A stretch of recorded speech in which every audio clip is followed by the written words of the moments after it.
Coming off South Carolina, Senator Sanders, thanks for joining us this morning. Old-fashioned politics, you talking about Joe Biden? I could be. Yes, I am.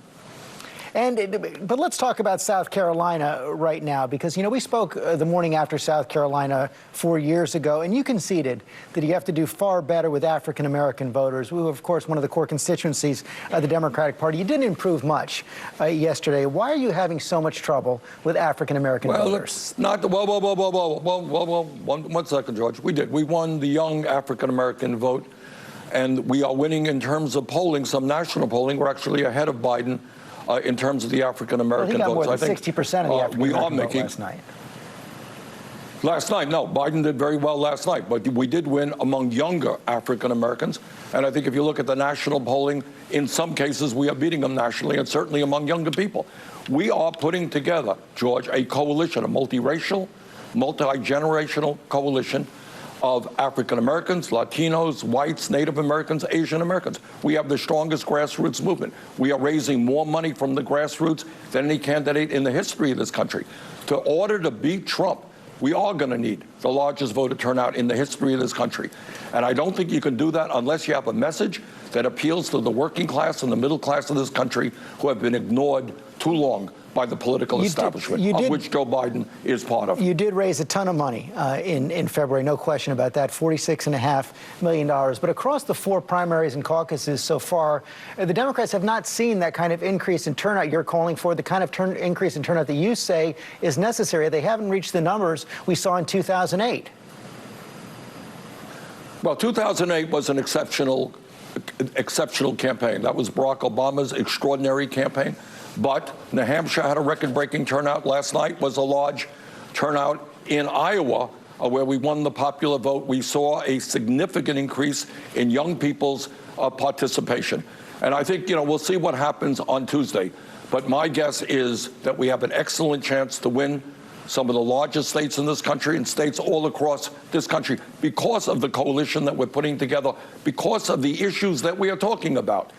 You know, in America, people understand there is something fundamentally wrong, where we are the only major country on earth not to guarantee health care to all, and where we pay, in some cases, 10 times more for the same exact prescription drugs as is paid in Canada or in other countries. So I think the ideas that we have, the focus on climate change, the existential threat to this planet, is what the people of this country want to hear discussed. You've also called yourself an existential threat to the Democratic establishment. I guess that includes House Speaker Nancy Pelosi, Democrats in the House and the Senate. Don't you need their support to win in November? One of the big pitches that Vice President Biden was just making is that he can help make sure the Democrats hold on to the House, take back the Senate, and that you're going to be a burden for House Democrats and Democratic Senate candidates come November. That's absolutely untrue. You know, the corporate wing of the Democratic Party, a group called Third Way, attacked me, and they said I'm an existential threat to the Democratic Party. And what I said is, yeah, I'm an existential threat to the corporate wing of the Democratic Party. For too long, the Democratic Party and leaders have been going to rich people's homes, raising money, and they've ignored the working class and the middle class and low-income people in this country. That has got to change. We got to open the doors of the Democratic Party to millions and millions of people who are trying to get by on $12, $13 an hour, who can't afford health care, can't afford child care, who can't afford to send their kids to college. Those are the people we have to start paying attention to. I've known Nancy Pelosi for a very long time. I'm part of the Democratic leadership of the United States Senate with Chuck Schumer. It is my view that every Democratic candidate for president, no matter who wins this nominating process, clearly I hope it's me, we're going to come together because we all understand that Donald Trump is the greatest threat to this country in the modern history of this country, that he's a fraud, that he's a liar, that he's undermining American democracy. We're going to have Democrats coming together, but the trick is which candidate can reach out and bring new people into the political process who can create the excitement and the energy for young people to come in. I think that's our campaign. The New York Times reported this week that President Obama has told associates that it could be difficult to unify the party if you're the nominee. I really don't think so. Look, Trump is such a threat to our Constitution, to our way of life, that while Democrats may have differences of opinion, yeah, I have differences with Joe Biden, no great secret. Joe voted for the war in Iraq. Joe voted for a bad bankruptcy bill. Joe voted for bad trade agreements. But at the end of the day, I have known Joe Biden for a very long time. He's a decent guy. I have no doubt that if I win, Joe will be there. If Joe ends up winning, I will be there. We are going to come together, and President Obama, in my view, he has said this, will play a leading role in helping whoever the Democratic nominee is. We are facing in Donald Trump somebody who is a pathological liar, running a corrupt administration. Every Democrat and millions of independents and a number of Republicans understand we cannot have somebody like Trump win re-election. The president seems to be going out of his way to help you. He had a tweet last night at 11:45 saying Democrats are working hard to destroy the name and reputation of crazy Bernie Sanders and take the nomination away from him. His allies in South Carolina were encouraging Republicans to go to the polls in South Carolina and vote for you. What is that about? And do you accept his help? No, I don't accept his help. I'm going to do everything I can to defeat Donald Trump.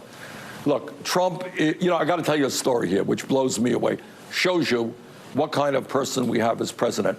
In the midst of this coronavirus, a real threat to our country and the world, all over the world, governments are trying to figure out how they can deal with this crisis. Do you know where Donald Trump was the other day? He was in South Carolina trying to undermine the Democratic primary. He has no opposition in South Carolina. That's why he was there. How pathetic is it that in the midst of an international healthcare crisis, you got a president running into South Carolina trying to steal some media attention away from Democrats? But at the end of the day, look, I think some of Trump's advisors have made this clear. They are afraid of a movement. And what our campaign is about is building that multiracial, multi-generational movement of millions of working-class people, middle-class people, lower-income people who finally want us to have a government that represents all of us, not just wealthy campaign contributors. And, George, it's not just that we're raising a lot of money. We are. It's how we are raising that money. It's $18.50 is our average contribution. That speaks to the kind of grassroots support we have in this country. Almost 2 million Americans have made that contribution. Senator, you and your supporters have said the candidate with the most pledged delegates going into the convention should be the nominee. That's a pretty clear contrast with the position you took 4 years ago. Here you are in May 2016. No. I hope that we will win the pledged delegates. But at the end of the day, the responsibility that superdelegates have is to decide what is best for this country and what is best for the Democratic Party. And if those superdelegates conclude that Bernie Sanders is the best candidate, the strongest candidate to defeat Trump and anybody else, yes, I would very much welcome their support. If that argument was correct then, why isn't it correct now? George, that was in May. California, the last primary was in June.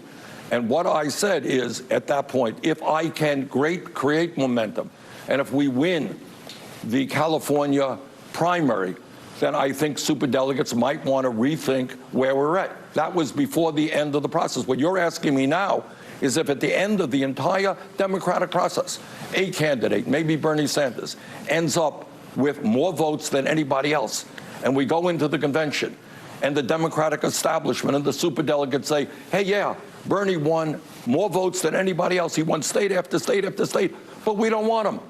Do you know what that will do to the Democratic base in this country? People say, what? But Senator, on several occasions back in 2016, you refused to say that whoever had the pledged delegate lead should be the nominee. No, George, I think you're missing the point here. That was before California. After California, after Hillary Clinton won the pledged delegates, I did not go to any superdelegate. It was over. We conceded the election, and that we supported Hillary Clinton. So, that is my point. I'm not being inconsistent with what I said in 2016. But I want you to think about it for a moment. If we go into Milwaukee, into the Democratic Convention, with a lead, having won many, many states, having won the people's vote, and that is reversed at the convention, how do you think people all over this country are going to feel? Do you think really that will give us the unity? You talked about unity. We need unity. If you reject the candidate who has the most votes from the people, and you win it through superdelegates and the Democratic establishment and the corporate wing of the Democratic Party, do you think you're going to have the energy and the excitement and the grassroots movement to defeat Donald Trump? I honestly don't think you will. Senator Sanders, thanks for your time this morning. Thank you.